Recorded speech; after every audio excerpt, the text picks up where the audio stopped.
My dear student, that today I am going to discuss about the chapter 2 from your chapter 2. That is what is the chapter 2? What is the lesson about the population dynamics? Now this lesson I already taught so many things from here. I hope that you have already learned it, and today discuss few important things that about the what is population. Then the first is the population. So what is the population? That how many number of people are live in one area? That is called the population. Now, what is population dynamics? That the changing pattern of population is known as population dynamics. Again, I repeat it. Changing pattern of population of an area is known as the population dynamics. Now, the population dynamics is very important for us. Now, what are the factors that affect the changing size of the population? That is the first is the birth rate, second is the death rate, third is the natural growth rate, and fourth is the migration. What is the birth rate? That how many childs are born in per thousand people. That is called the birth rate. If the birth rate increase in one area, that means population is being increased. If the birth rate decrease, that means population also decrease with it. And the second is the death rate. That how many people have died in the per thousand people. That is called the death rate of that people of that particular region. And death rate if it increase, then the population will decrease. So that is why these are the factors also. And another one is the natural growth rate. What is the natural growth rate? The difference between the birth rate and death rate. It's known as the natural growth rate. Suppose I give one example that in 1 year, suppose in the year of 2019, that in one particular region, that the 100 childs are born. This is the birth rate, the 100 childs are born in one area. Now, that on the same year, on the particular place, that is the 30 people is being died. Now, what is the natural growth rate? So, you have to subtract it, and it's a 70.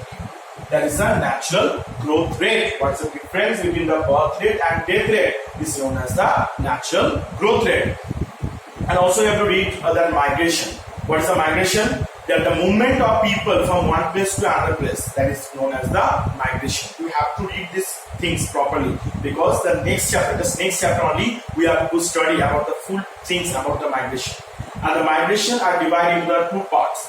That is the immigration and emigration. That is the IMMI, immigration, and EMIGRATION, that is the emigration. Now, what is the immigration? IMMI. That when the peoples are entered in one place, that is called the immigration. And what is the immigration? When the peoples are left from one place, that is called the immigration. Now also from here, that is how we have to read about the what is the population density. That population density means how many number of peoples are live in per square kilometer. How many number of peoples are live in per square kilometer of an area is known as the population density. Now, population density are three types. There is a high population density, moderate population density, and the low population density. What is the high population density? Where the number of people are live more than 500. It's known as the high population density. Where the second one is the moderate population density, where the number of people are live than 100 to 500. Between 100 to 500 is called the moderate population density. And the last one is the low population density, where the number of people are live less than 100. It's known as the low population density. Now, this population density are affected by the different factors. Their factors are divided into the two parts. There is the physical factors and the non-physical factors. What are the physical factors? The first one is the relief. That about the land masses, it being dependent, the density of the peoples. That if the land is a hill or the mountain region, that then the population density is very less on that area. And if the land form is a plain or plateau region, that then the population density is more. The second is those are the water facility. Those areas the people get more amount of water supply. People like to sleep or like to stay on those areas. And where the people does not get the sufficient amount of water supply, people not want to live on those places. So by this way, that and also many reasons are there about the natural resources, about the climatic conditions. So this point you have to be described as physical factor. And what are the non-physical factors? That transport and communication, where the transport and communication facilities are much better, where the people are living in a more, where the facilities are not getting a sufficient amount, people are not want to live. And where the governmental opportunities, people can live, where the governmental facilities or opportunities are do not get, people not want to live. And also other there's that those are the development cities and towns, where the people get all the type of facilities like the medicine or the health facilities, educational facilities. These are the places are very useful for living of people, and those area the people does not get this type of facilities. Here the peoples are not want to live. So by this way also it will be very important for us that it depend that the factors that the population density. Population density means how many people are live. So physical and non-physical, both the factors are being responsible that where the how many numbers of peoples are being lived. So that is the very important also. And others see what is overpopulation, underpopulations, and what the positive and negative impacts. These things also you have to be learned. What is the positive, what is the overpopulation? When the number of peoples are increased more than the capacity of the land, that is called the overpopulation. And when the number of peoples in one area that are located less than the capacity of the land, it's known as the underpopulation. So there are positive negative impact of both overpopulation and underpopulation you have to learn. And also about the population pyramids, sex ratio, age stature.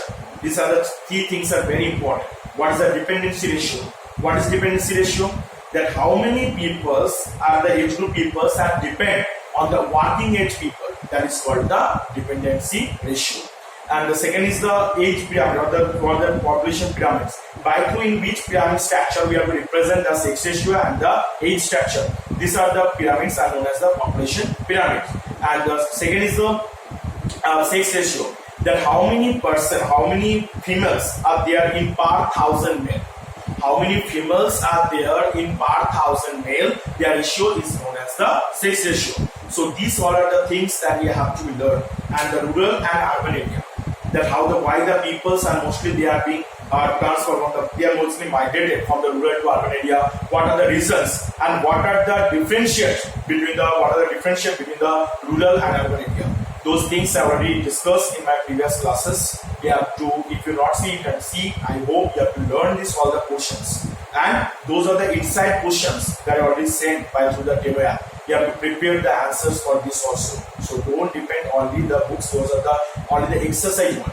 So only you have to learn. Now we are reading class 8. So don't depend on the exercise. You have to read each and every lines from the chapter and try to understand. So many things are there. So you have to learn and prepare your answer properly. So I hope you have to do it.